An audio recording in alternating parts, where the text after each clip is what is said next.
David was never one to be easily rattled. He was used to the quiet life, a solitary man who spent most of his time at home reading and working on his computer. It was a comfortable, predictable life.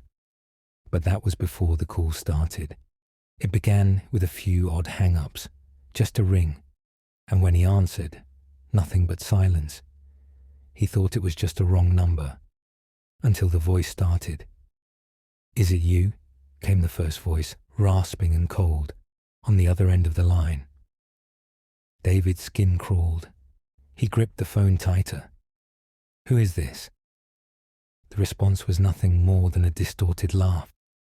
It echoed through the phone line in a way that made David's heart race. He hung up, dismissing it as a prank. But the calls kept coming, each one more unsettling than the last. "Why don't you want to talk?" the voice said one night, as David answered groggily, half asleep. "You can't hide from me. I'm always watching." David immediately called the police, but they couldn't trace the calls. They advised him to block the number, but the calls came from different, untraceable numbers. It didn't matter what he did. He was never alone. Things took a darker turn when David began to notice that small things around his house were off. His books, which he always stacked neatly, would be lying on the floor. His desk, which he'd left untouched, was now cluttered with papers he didn't recognize. One evening, he even found a fresh coffee cup on his kitchen counter. He lived alone. The final straw came when David returned from a late-night run to the store. The door to his home was wide open. His heart stopped as he stepped inside. There was no one there. But the house, it felt wrong. The phone rang. He picked it up, terrified of what he might hear. "I'm in your kitchen," the voice whispered, slow and deliberate. David dropped the phone, his body shaking.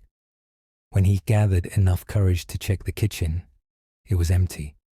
But David could never shake the feeling that someone had been there, waiting for him. Days passed, and the calls kept coming, but they started to change. The voice became less distorted, more familiar. David had heard that voice before, he just couldn't place it. It wasn't until he received a strange message through his email that everything clicked. The subject line read, "I've been watching you for a long time."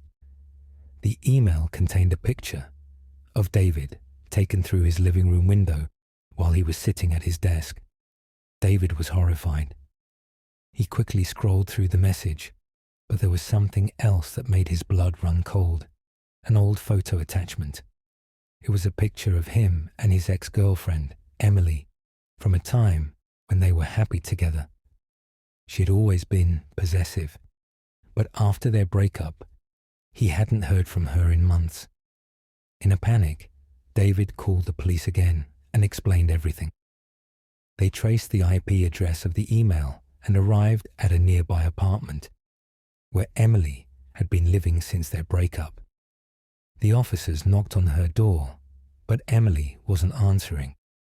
When they finally forced the door open, they found Emily sitting in the dark, surrounded by photos of David, maps, and scribbled notes.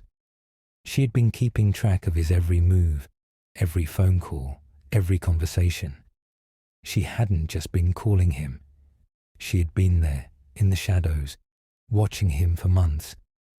Emily was arrested, but the psychological damage was already done. Even though she was gone, David never felt truly safe again. He still double-checks his locks, still feels the weight of eyes on him, as if she's still somewhere waiting. David moved soon after, but the feeling of being stalked, watched, never quite left him. To this day, he can't shake the thought that someone, somewhere, is still keeping tabs on him.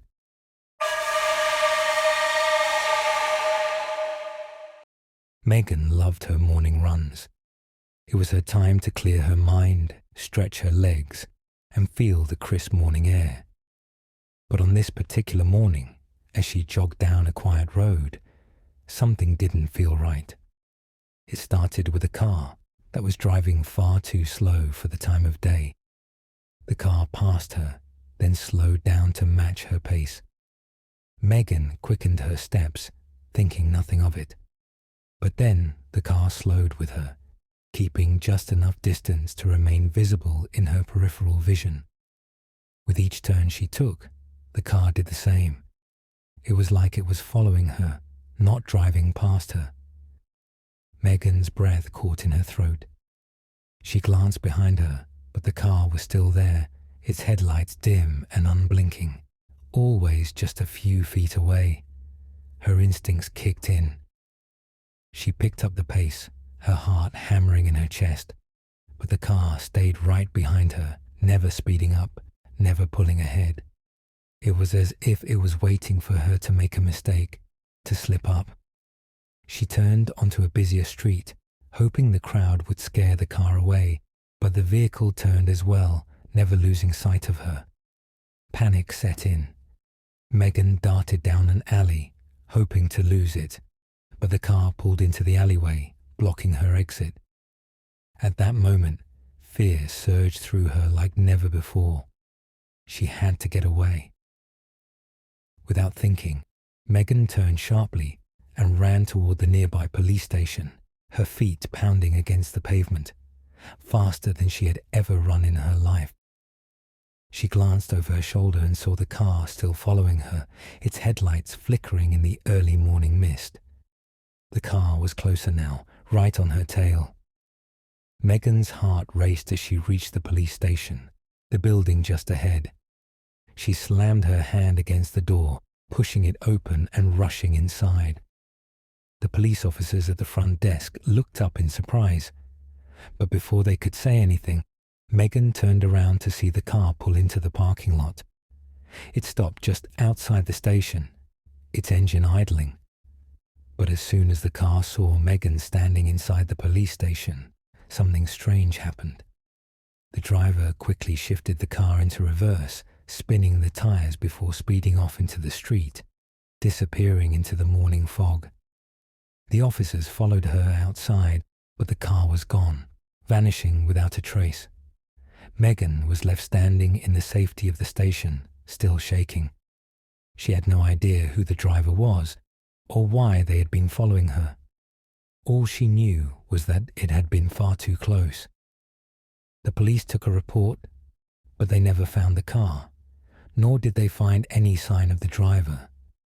But Megan couldn't shake the feeling that whoever was behind that wheel knew exactly what they were doing, and that they were watching her, waiting for the right moment. Megan never ran alone again.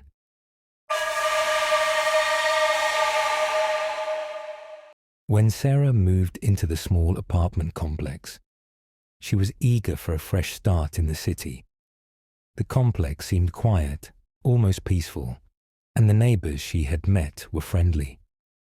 Sarah felt safe, but something didn't feel right in the air from the very beginning. It was subtle, like a shadow that lingered just out of sight. But it was there.